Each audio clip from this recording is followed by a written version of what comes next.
وبرکاتہ۔ الحمدللہ وحدہ والصلاة والسلام علی من لا نبی بعدہ۔ معزز سامعین، شاہ عبدالعزیز محدث دہلوی نے تفسیر عزیزی میں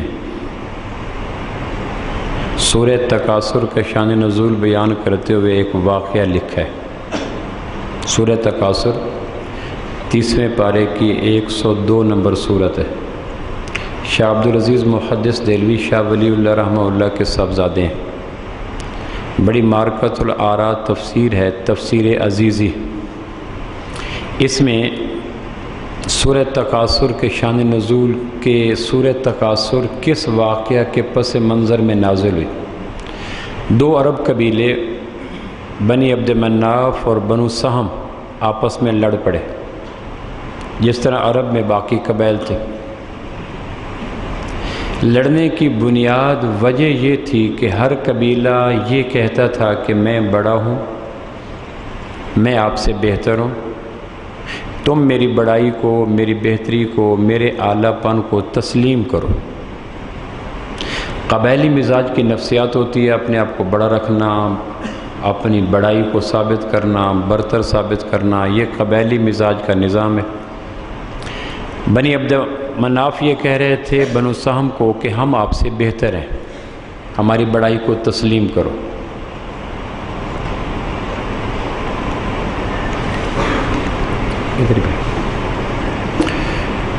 بنو سہم بھی یہی کہتے تھے کہ ہم آپ سے بہتر ہیں۔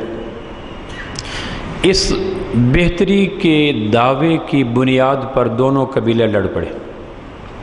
میں آپ سے بہتر ہوں، اس سوچ، اس نظریے، اس فکر کا بانی شیطان ہے۔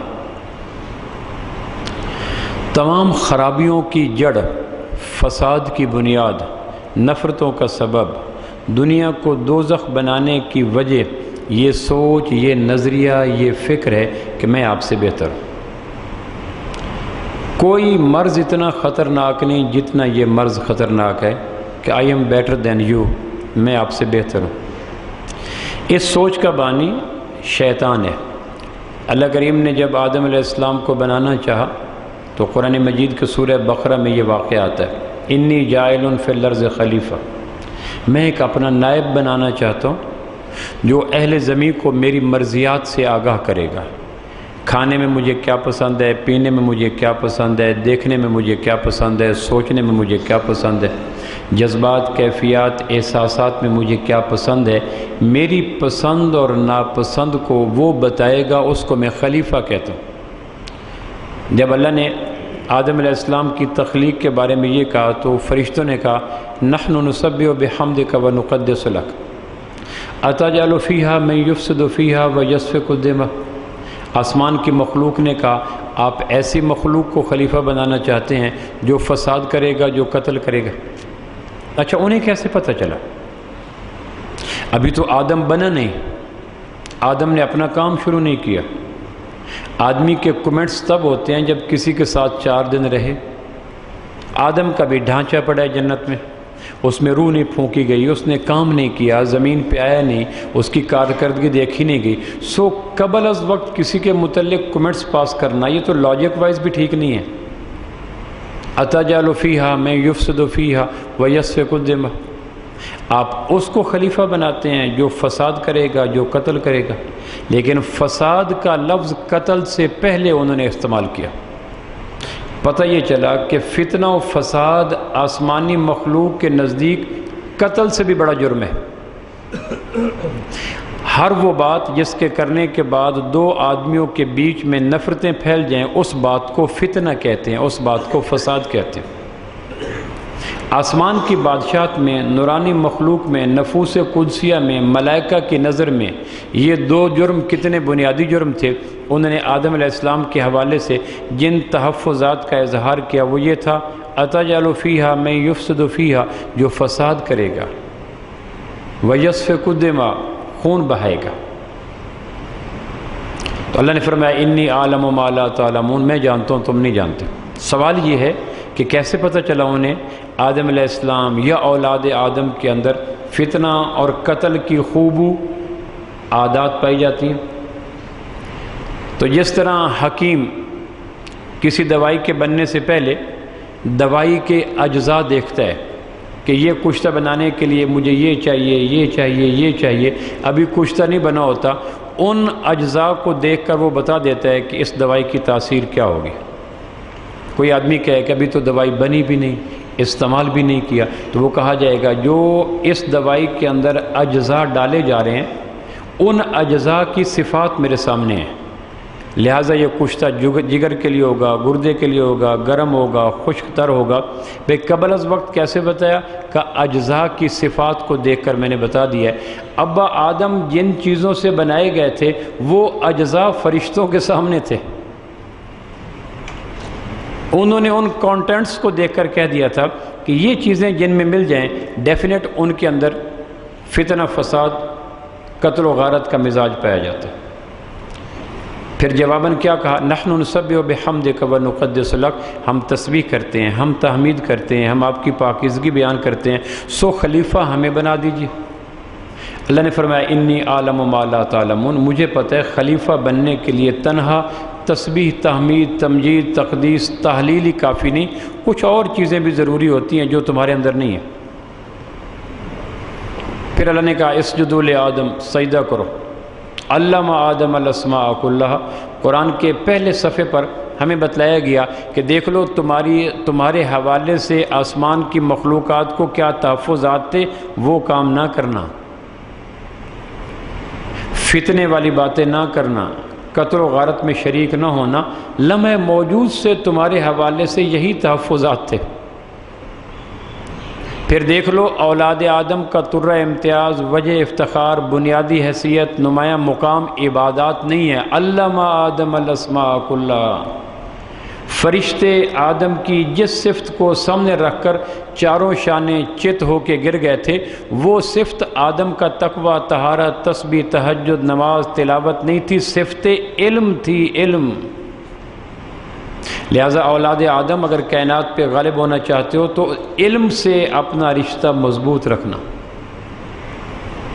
جب علم آیا فرشتے اپنا تسبیح تحمید کے سمیت گر گئے، الا ابلیس، مگر ابلیس نے سجدہ نہ کیا. اب یہاں اللہ نے پوچھا ما منعک الا تسجد اذ امرتک، جب میں نے واضح حکم دیا سجدہ کرو کیوں نہیں کیا؟ اب وہ جملہ آ رہا ہے جو پہلی سورت کے پہلے صفحات پر اللہ نے لکھا ہے.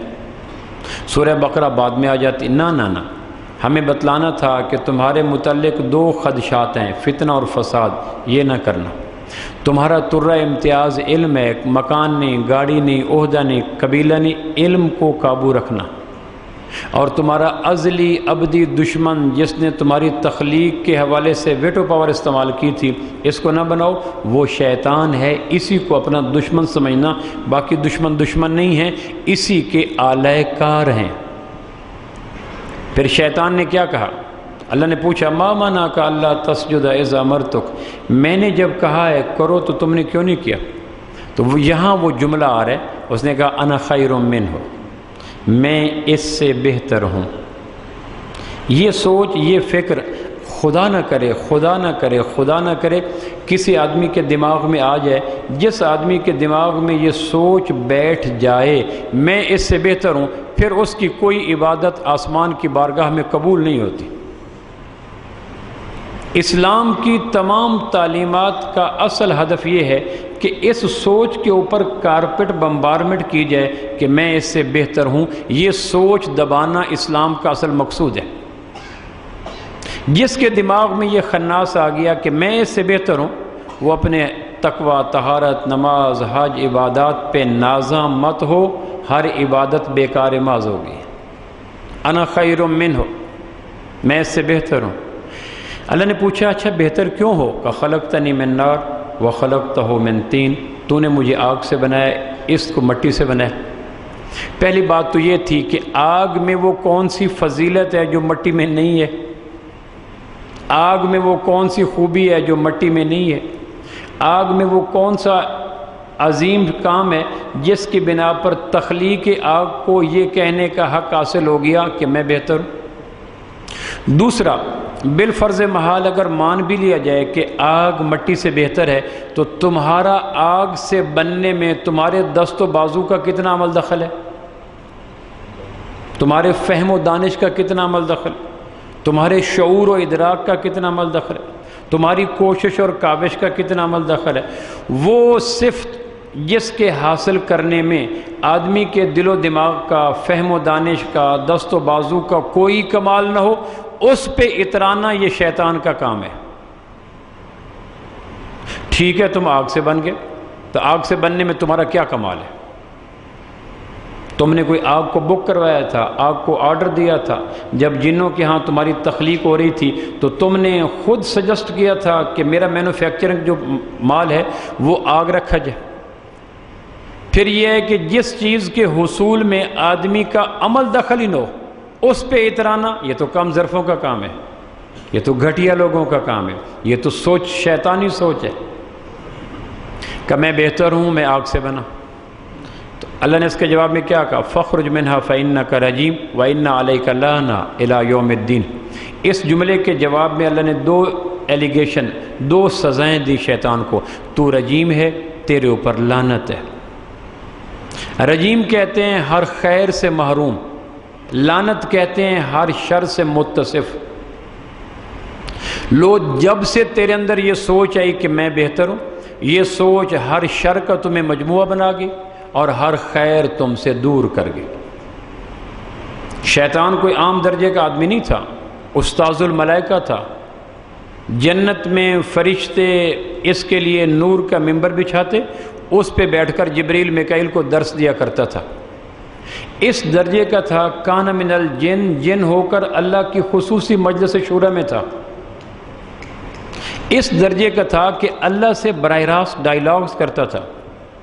عبادات، طاعت اس درجے کی تھی کہ کتابوں میں لکھا کہ پوری زمین پہ کف دست کے برابر بھی جگہ ایسی نہیں ہے جہاں اس نے پیشانی کو ٹکا کر 3000 مرتبہ سبحان رب جل اعلیٰ نہ کہا۔ علم دیکھ لیں کس درجے کا کہ فرشتوں کا استاد، تقوی دیکھ لیں کس درجے کا کہ پوری زمین کے اوپر سجدہ رزق، بلندی مرتبہ دیکھیں کس درجے کا کہ اللہ کی مجلس شورا۔ لیکن یہ سارے بڑے بڑے اعزازات چھن گئے جب اس کے ذہن میں خناس آ گیا، میں اس سے بہتر ہوں۔ پتہ یہ چلا کہ یہ جملہ ساری نیکیوں کو جلا کے بھسم کر دیتا ہے۔ کسی روپ میں اس خیال کو، اس خناس کو، اس جراثیم کو دماغ میں ویلکم نہ کریں کہ میں اس سے بہتر ہوں۔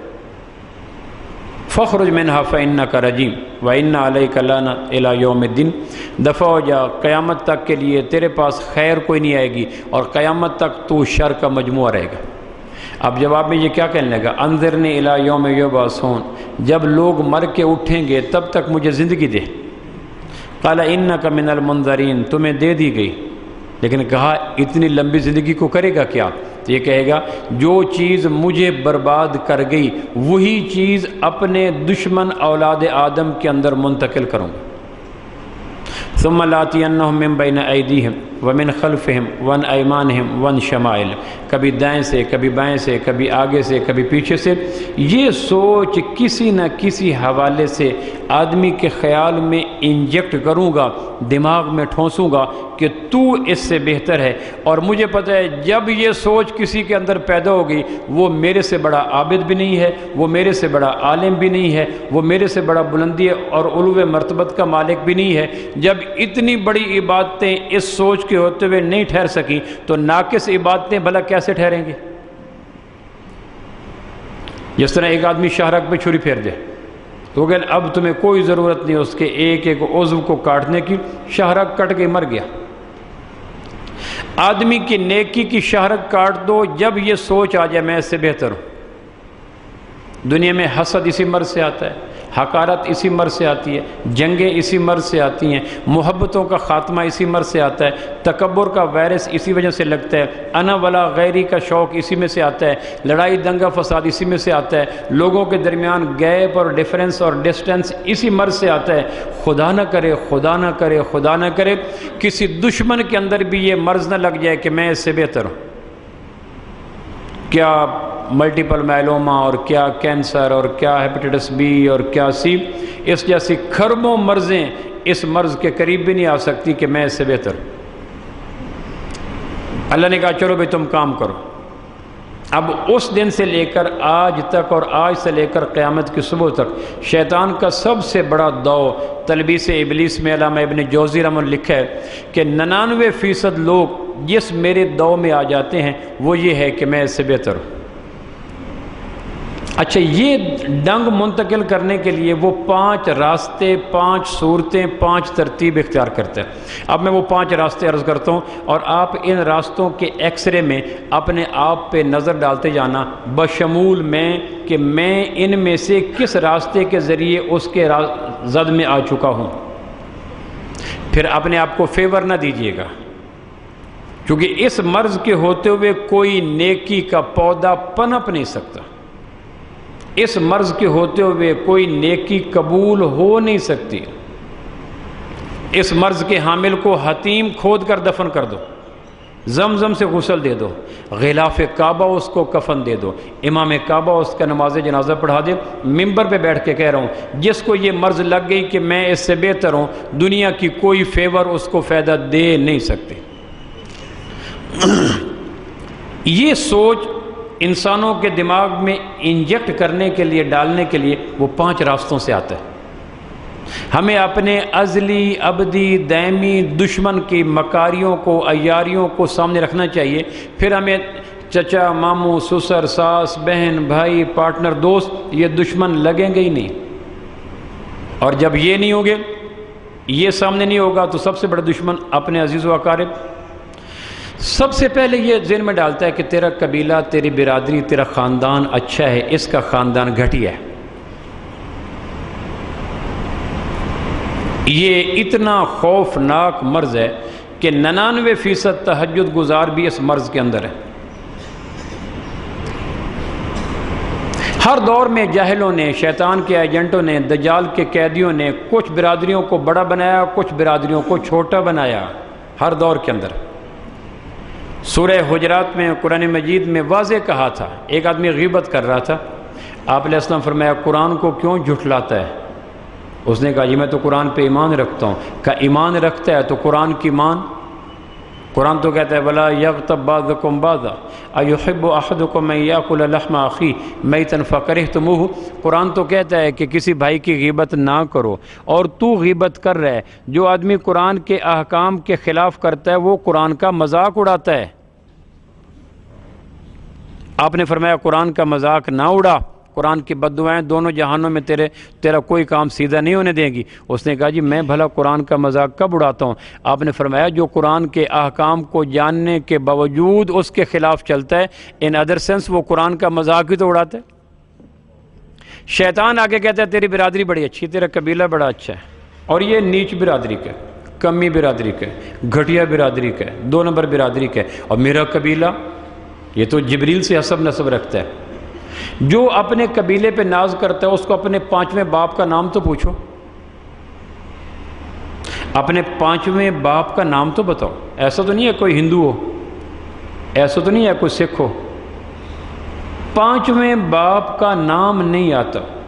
سورہ حجرات میں واضح کہا گیا، اللہ رب العزت نے جعلناکم شعوبا وقبائل لتعارفوا، ایمان والو ہم نے قبیلے اور برادریاں تعارف کے لیے بنائی ہیں، تفاخر کے لیے نہیں بنائی۔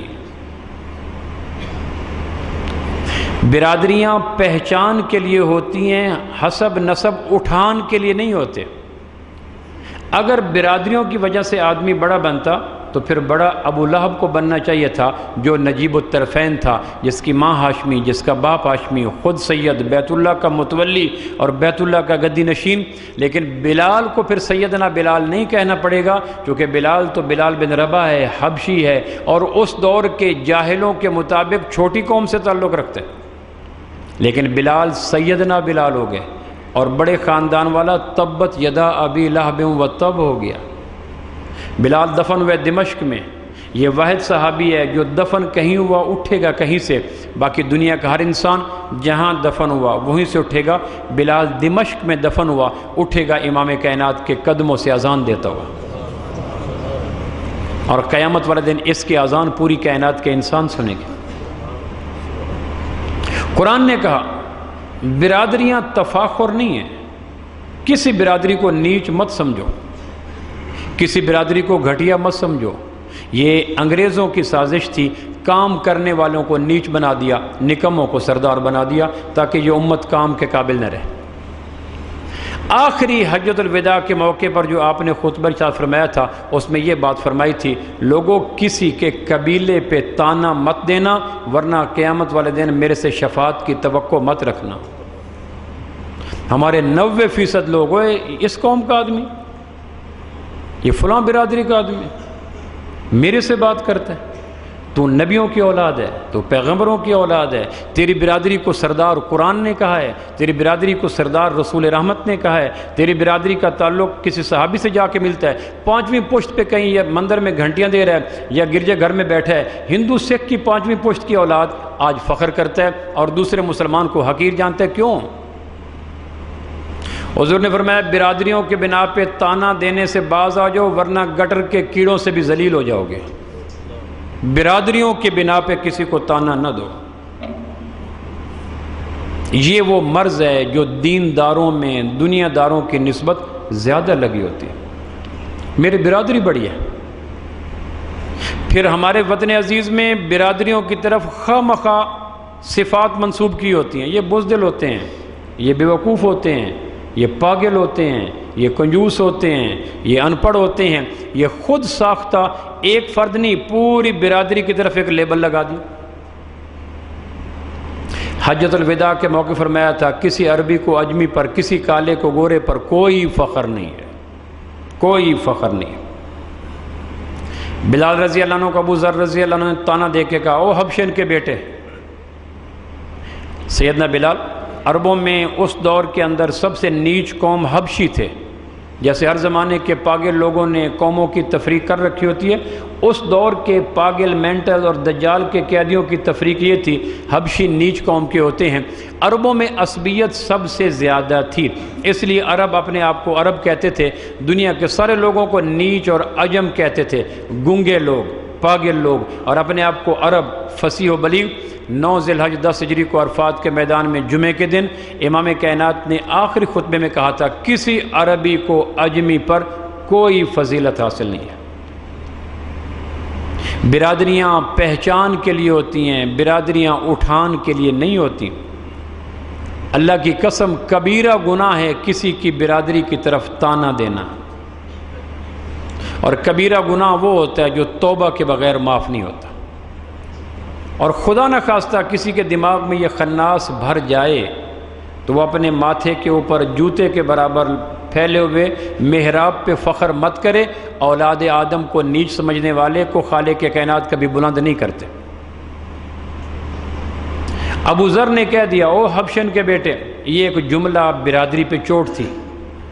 آپ علیہ السلام نے سن فرمایا، ابو ذر تمہیں تیرے اسلام نے کوئی فائدہ نہ دیا، ابھی بھی ڈارک ایج کی سوچیں رکھتا ہے، ابھی بھی جاہلیت کے بول بولتا ہے۔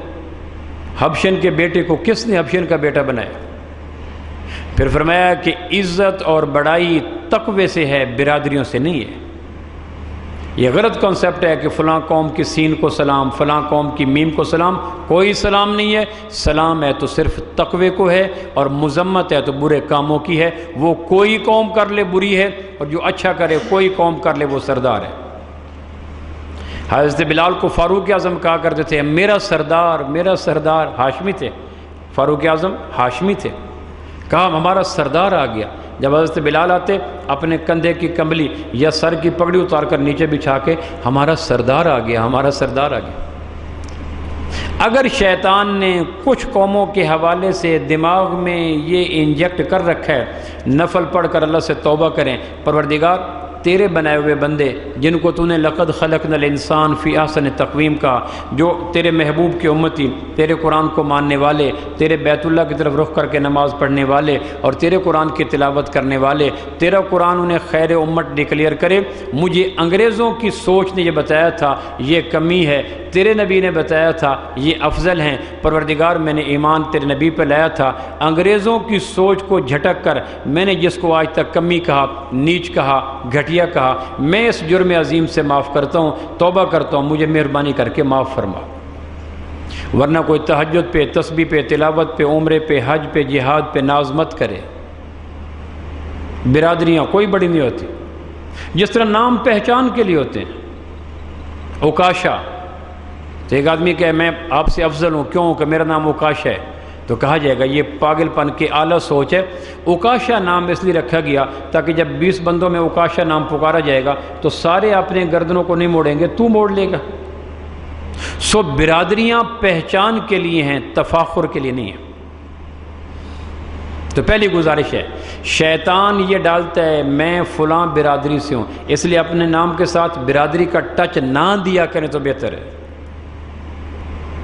اس لیے کہ مریض کو صحت مند غذا سے بھی پرہیز کرنا چاہیے۔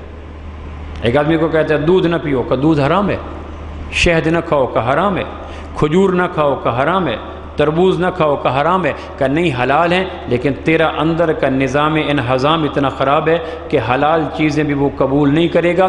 ہماری سوچوں کا نظام انہضام اتنا مکروہ ہے کہ ہمیں گو برادری کو اپنا تعارف کروانا جائز ہے، لیکن ہمارا روحانی نظام انہضام اتنا برباد ہے، ہمیں اپنے نام کے ساتھ لگانے سے گریز کرنا چاہیے، ورنہ عین ممکن ہے کہ یہ مرض ہمیں برباد کر کے رکھ دے گا۔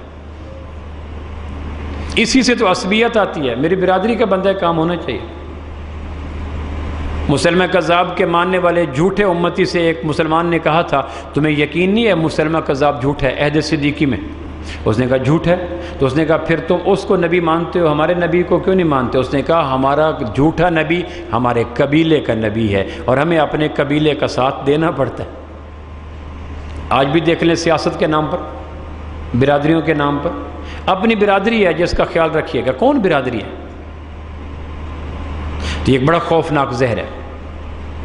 سو ہمیں مسلمان ہونے پہ فخر کرنا چاہیے، باقی کسی برادری پہ فخر نہیں کرنا چاہیے، اور اگر برادری تعارف کی بجائے فخر بن جائے تو کروڑ دفعہ استغفار کرو، اللہ اس گناہ کو معاف کر دے۔ اس لیے جن لوگوں میں یہ مرض ہے وہ اپنے نام کے ساتھ یہ چیز نہ لگایا کریں، کیونکہ بیمار آدمی کو صحت مند چیز سے بھی پرہیز کرنا چاہیے۔ کل قیامت والے دن اللہ پوچھے گا کہ میں نے قرآن میں کہا تھا تعارف کے لیے ہیں، تو نے کہا تھا تفاخر کے لیے، میرے نبی نے کہا تھا سارے برابر ہیں، تو نے کہا تھا وہ بڑی ہے۔ تو نام کے ساتھ یہ دم چھلے لگانے سے گریز کیا جائے۔ تو شیطان آ کے کہتا ہے تیری برادری، تیرا قبیلہ یہ بڑا ہے، اور وہ نیچ قبیلے کا آدمی ہے۔ ایسا جملہ بارہا سنتے ہیں، کمی ہو کے میرے سے بات کرتا ہے۔ اب سردار کا لہجہ دیکھیں، جس کی 5ویں پشت پہ کوئی یہودی کھڑا ہے، کوئی سکھ کھڑا ہے، کوئی عیسائی کھڑا ہے، لہجہ یوں بولتا ہے جیسے پیغمبر کی اولاد کی گفتگو کر رہی ہو، حالانکہ پیغمبر کی اولاد کو بھی یہ متکبرانہ لہجہ کسی صورت میں روا اور جائز نہیں ہے۔ ناقابل تلافی نقصان پہنچا امت کو اس برادری ازم کے کانسیپٹ نے۔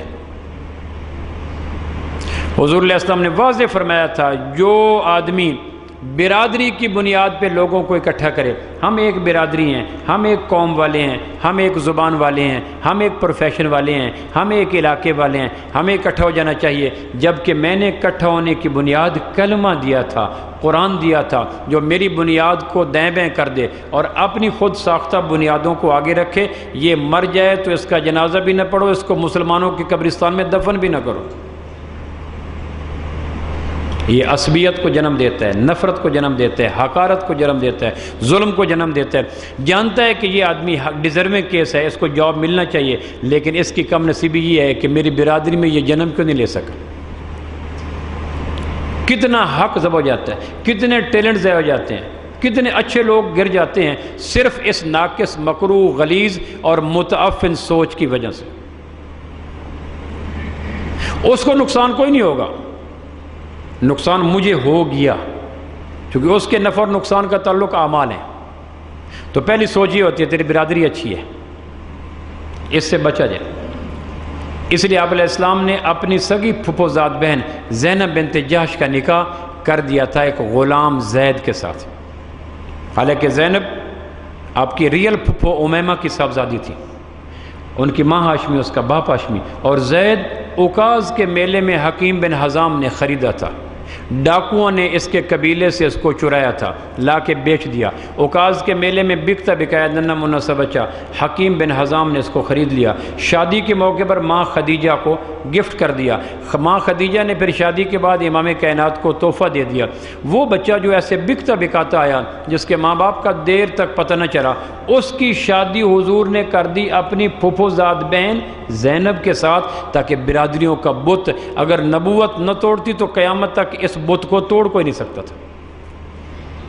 بدقسمتی سے ہندوؤں کے ساتھ سب کانٹیننٹ میں رہ کر یہ مرض اتنا سرایت کر چکا ہے کہ بڑے بڑے دیندار بھی اس موقع پہ آ کر ختم ہو جاتے ہیں، کمی آدمی ہے جی۔ اور اس بات کے کہتے ہوئے لہجے میں کوئی ندامت نہیں ہوتی، کوئی افسوس نہیں ہوتا، قرآن کے مذاق کا کوئی جرم نہیں ہوتا، نبوت کے ارشادات کی تحقیر کا کوئی جرم نہیں ہوتا، لہجے میں تفاخر ہوتا ہے، تکبر ہوتا ہے، اور دنیا بھر کی بدبوئیں اس کے ساتھ نکل رہی ہوتی ہیں۔ میرا قبیلہ، میری برادری اس سے بہتر ہے، اس کو نہ ہائی لائٹ کیا جائے، ورنہ عبادات آسمان کی طرف پرواز کرنے سے رک جاتی ہیں۔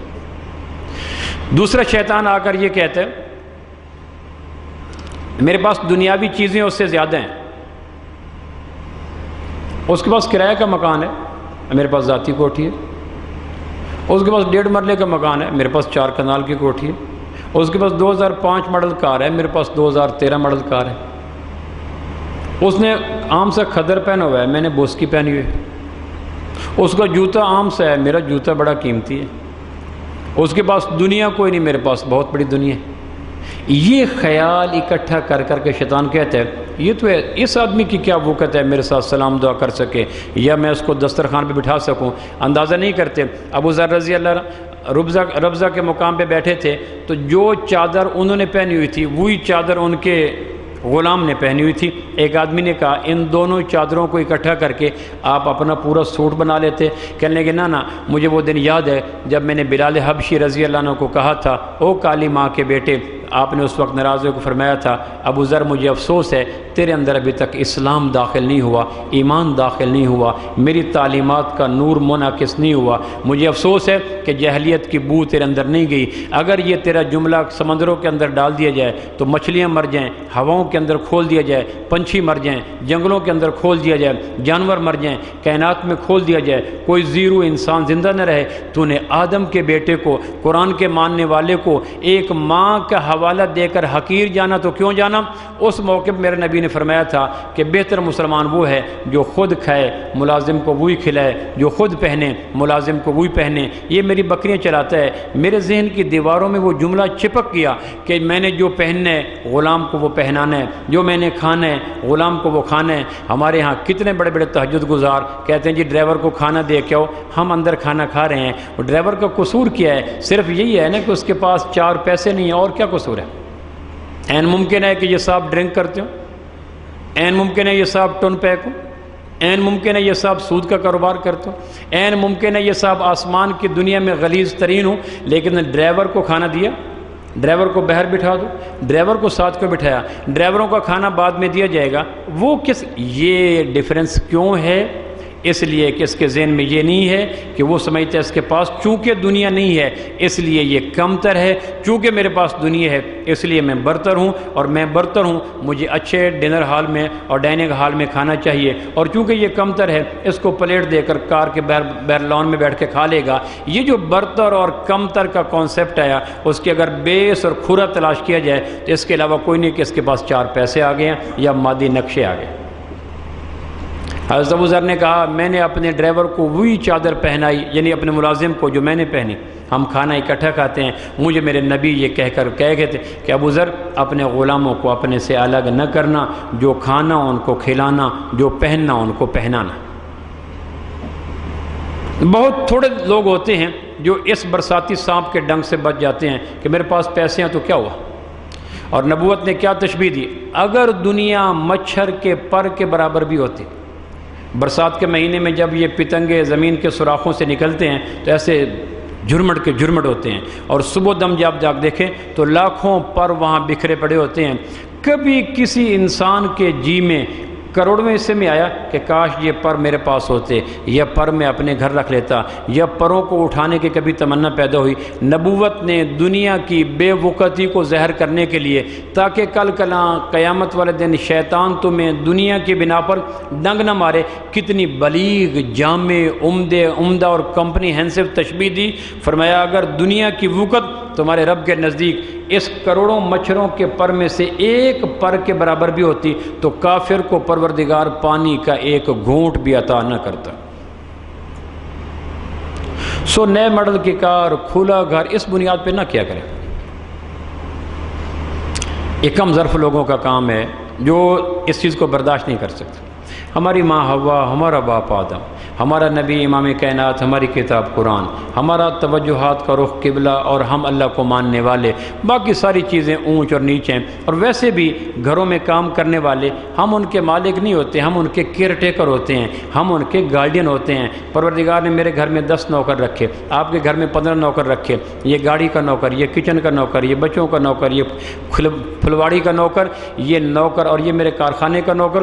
10 نوکر رکھ کر پروردگار نے کہا لو بھائی ان نوکروں کی جو تیرے گھر میں رکھے ہیں میں نے، ان کی غذا اور ان کا پیسہ میں نے ان کے گھر میں نہیں دیا، ان کا پیسہ میں نے تمہارے گھر میں دے دیا۔ تم نے مہینے کے بعد ان کو پیسہ دینا ہے، تمہاری اس نوکری سے خوش ہو کر میں تمہیں رزق عطا کرتا رہوں۔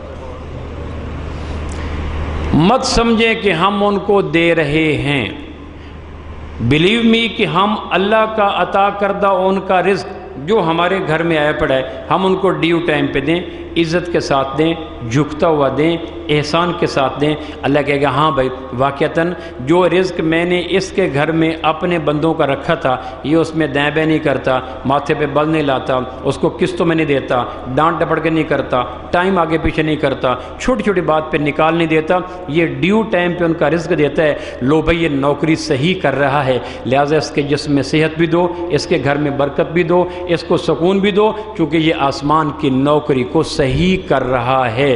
ہم نوکروں کے نوکر ہیں، ہم نوکروں کے مالک نہیں ہیں، ہم ان کے گارڈین ہیں، ہم ان کے کیئر ٹیکر ہیں، ہم ان کے سروس مین ہیں۔ پروردگار کا دیا ہوا رزق ان کو دیتے ہیں، لہذا چھوٹی چھوٹی باتوں پر گھروں سے نکال دینا اور چھٹی کروا دینا اور ان کو ماں بہن ایک کر دینا، یہ تھردرے لوگوں کا کام ہوتا ہے، کم ظرف لوگوں کا کام ہوتا ہے۔ جو اپنی حیثیت بھول جاتے ہیں وہ گارڈین کی بجائے مالک بن بیٹھتے ہیں اور کیئر ٹیکر کی بجائے امین بن بیٹھتے ہیں۔ نہ نہ نہ، ہم ان کو دیں گے اور جھکتا ہوا دیں گے۔ تنخواہ 9000 ہے، یہ عدل ہے کہ 9000 دو، 1000 اور دو تو قرآن کہتا ہے یہ احسان ہے۔ ان اللہ یامرکم بالعدل والاحسان، اللہ کہتا ہے تم عدل بھی کرو۔ دیکھو عدل کے ساتھ کریکس نہیں آئیں گے، عدل کے ساتھ تصادم نہیں ہوگا، لیکن عدل کے ساتھ قلبی محبت نہیں آئے گی۔ اللہ کہتا ہے والاحسان، احسان یہ ہے کہ جو تمہاری کمٹمنٹ ہو اس سے تھوڑا سا جھکتا ہوا دو۔ اس کا فائدہ کیا ہوگا کہ پھر تمہارا ٹکراؤ بھی نہیں آئے گا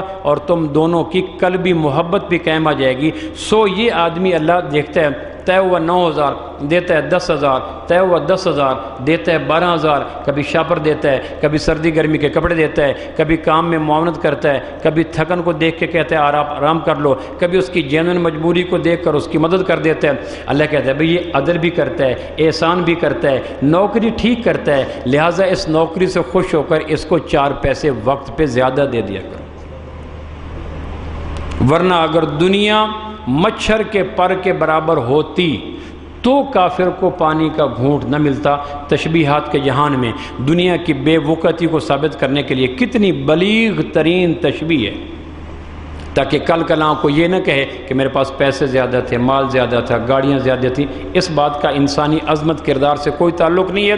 اکثر لوگ اس صدمے میں آ جاتے ہیں، اور بڑے بڑے میں نے دینداروں کو دیکھا ہاتھ میں تسبیح بھی ہوتی ہے، ماتھے پہ محراب بھی ہوتا ہے، شلوار ٹخنوں سے اوپر بھی ہوتی ہے، لیکن اپنے غلاموں کو یوں ٹریٹ کر رہے ہوتے ہیں کہ جس طرح یہ صاحب کوہ کاف کے شہزادے ہیں اور یہ کیچڑ کے بنے ہوئے ہیں، یہ کوہ سفید کی مٹی کے بنے ہوئے ہیں اور یہ دلدل کے بنے ہوئے ہیں، یہ آسمانوں کی مخلوق ہے اور یہ 7ویں زمین کی مخلوق ہے، یہ آسمان کی یونیورسٹی کا بہترین طالب علم ہے اور یہ گرا پڑا ہے۔ ایسا روٹ بیہیو کریں گے، ایسا مس بیہیو کریں گے، چہرے پہ تلخی لا کے بولیں گے، انگلی کے اشارے سے بلائیں گے، ذلیل کر کے بلائیں گے، چھوٹی چھوٹی بات پہ ماں بہن ایک کر دیں گے۔ پتہ ہی نہیں چلتا کہ اس کی عبادت نے اس کے اندر 19-20 کا فرق بھی پیدا کیا یا نہ کیا۔ سو پیسے کی بنا پہ نہ کیا کریں۔ بڑے بڑے بادشاہوں کو فقیر ہوتے دیکھا۔ صدام کی بیٹیاں آخری دنوں میں انہوں نے اپلیکیشن دی تھی کہ ہم عام ہینڈ پمپ کے اوپر پانی بھرنے کے لیے جاتی ہیں تو بچیاں ہمیں پانی نہیں بھرنے دیتی۔ یہ وہ لوگ تھے جن کے دنیا میں تعیشات ایک مثالی چیز تھی، اور ایک زمانہ آیا ہم نے ماتھے کی آنکھوں سے لائیو دیکھا کہ وہ ایک عام دیہات میں پانی بھرنے کے لیے جاتی تھی اور عام محلے کی بچیاں دھکا دے کے کہتی تھی پہلے پانیاں ہم بھریں گی، لہٰذا ہم صدام سے بڑے بھی کوئی نہیں، اور آسمان والا جب سوئچ آف کر دیتا ہے تو اس کی مرضی ہوتی ہے ہیٹر چلا دے، اے سی چلا دے۔ فراخی کا اے سی بند کر کے تنگی کا ہیٹر بھی چلا سکتا ہے، فراخی کا دن غروب کر کے تنگی کی رات بھی لا سکتا ہے، اور پروردگار کے لیے کوئی مشکل نہیں ہے۔ لہٰذا دنیا کی بنا پہ کسی کو حقیر نہ سمجھے۔ تیسری چیز جو انسان کو آتی ہے وہ آتا ہے تقویٰ، کہ میں ماشاءاللہ نیک ہوں، 5 وقت کا نمازی ہوں، اور یہ رند ہے، اور میں ماشاءاللہ حاجی ہوں۔ اس لیے آپ نے دیکھو کہ اکثر نام الحاج، آپ نے کبھی صحابہ کے ساتھ یہ دم چلے نہیں دیکھے ہوں گے، ابو بکر، عمر، عثمان، علی، کوئی بھی دنیاوی تقویٰ کا ٹائٹل اپنے نام کے ساتھ نہیں لگا، حضرت، علامہ، شیخ، فلاں فلاں۔ کیوں؟ وہ جانتے تھے کہ ان چیزوں کے لگ جانے سے میں سمجھوں گا میں بڑا ہوں، یہ چھوٹے ہیں۔ حدیث پاک میں آتا ہے کسی آدمی کے حقیر ہونے کے لیے اتنا کافی ہے کہ نیکی کی وجہ سے گنہگار کو حقیر سمجھے۔ میں نیکی اپنی محنت سے کر رہا ہوں، اللہ کی توفیق نہ ہو تو میں کیسے کر سکتا ہوں؟ عبید اللہ بن جاش حضور علیہ السلام کے سگے کزن ہیں، آپ کے سالے بھی ہیں، حضور علیہ السلام کی اہلیہ زینب بنت جاش کے بھائی تھے، سگے صحابی تھے، سگے کزن تھے، اور پہلی ہجرت جو مائگریشن ہوئی مکہ سے حبشہ کی طرف، اس میں ہجرت کر کے گئے۔ اب اس کے ٹائٹل دیکھیں، اللہ کے نبی کا کزن، اللہ کے نبی کا سالہ، اللہ کے نبی کا صحابی، اور پہلی ہجرت حبشہ کرنے والا۔ اس دور میں مشکل کام تھا ہجرت حبشہ، اتنے بڑے ٹائٹل لے کے چلنے والا جب حبشہ میں گیا تو مرتد ہو کے عیسائی ہو کے مر گیا، اور ان کی بیوی ام حبیبہ کا بعد میں نکاح حضور علیہ السلام سے ہوا۔ میرے پاس اتنی نسبتیں تو نہیں ہیں۔ سو کبھی کوئی اپنے تقوی پر، طہارت پر، نیکی پر، پارسائی پر، زہد پر، عبادت پر کسی انسان کو حقیر نہ سمجھے۔ میں تو سبحان اللہ اپنی مرضی سے نہیں کہہ سکتا جب تک اللہ نہ چاہے، میں ایک سجدہ نہیں کر سکتا جب تک اللہ نہ چاہے۔ یہ اس کا فضل ہے کہ مجھے اپنے گھر میں آ کر سبحان ربی الاعلی کہہ کر میرے دماغ کو قرار دینے کی توفیق بخشتا ہے۔ سو کبھی بھی میں مجاہد ہوں، میں شیخ الحدیث ہوں، میں عالم ہوں، میں حافظ ہوں، میں قاری ہوں، میں پہلی صف کا نمازی ہوں، میں خطیب ہوں۔ ایک حدیث پاک کا مفہوم ہے جو اس لیے تقریر کرتا ہے کہ لوگ واہ واہ کہیں، لوگ بلے بلے کہیں، اور لوگ شاباش کہیں، اور لوگ تعریف کریں، اس لیے تقریر کرتا ہے۔ اللہ کہتا ہے اس کی فرض نمازیں بھی مردود کر دو۔ بڑا مشکل کام ہے۔ نیک لوگوں کو اگر نیکی اپنے محنت سے کی ہے تو ان کو اترانے کا حق ہے، اور اگر نیکی خالصتاً فضل الہی ہے تو اگر اس کا فضل ہے تو فضل کے بعد جھکنا چاہیے، فضل کے بعد اکڑنا نہیں چاہیے۔ اگر مجھے اللہ پاک نے توفیق دی ہے تو اس کا شکر ادا کرو۔ بڑے بڑے لوگ اس بنا پہ مارے جاتے ہیں کہ اپنے نیکی کو اپنی ذاتی کاوش اور محنت قرار دیتے ہیں۔ میں جو آپ کے سامنے گفتگو کر رہا ہوں تو ہونٹ اللہ کے دیے ہوئے، زبان اللہ کی دی ہوئی، شعور اللہ کے دیا ہوا، صحت اللہ کی دی ہوئی، کتابوں کو ذوق اللہ کے دیے ہوئے، الفاظ کو یاد رکھنے کی سب کچھ A to Z تو اللہ کا ہے، اور پھر میں کہوں آپ میرے نعرے لگائیں تو میرے سے بڑا احمق ترین انسان کون ہے کہ ساری چیزیں اللہ کی اور کیش کرواؤں، خود کیوں کرواؤں؟ کبھی اپنی نیکی کو بنیاد بنا کر دوسرے کو نہ نیکی کرنے کا طعنہ مت دیں۔ اور چوتھی جو چیز آتی ہے شیطان، وہ آ کے کہتا ہے شکل و شباہت۔ ماشاءاللہ میرا قد ایسا، میرا رنگ ایسا، میری فزیک ایسی، میرے آؤٹ لک ایسی، میرے فیچر ایسے، میرا سکن کلر ایسا، میرا قد و کاٹ ایسا، اور اس کو دیکھیں کشمش کی طرح پچکا ہوا سر، بلیک کلر، پچکا ہوا ناک، زبان سے صحیح بولا نہیں جاتا، اپنی شکل، اپنا قد و کاٹ، اس پہ کبھی نہ اتریں۔ نوح علیہ السلام نے ایک کتے کو دیکھا، اس کی 4 آنکھیں تھیں، تو قدر تعجب آیا، ایک حقارت سی آئی، دیکھو 4 آنکھیں۔ تو پروردگار نے کتے کو زبان دی اور اس نے کہا نوح علیہ السلام میری 4 آنکھوں پہ کیوں ہنستا ہے؟ میرے بس میں ہوتا تو میں کتا ہی کیوں بنتا، 4 آنکھیں تو دور کی بات۔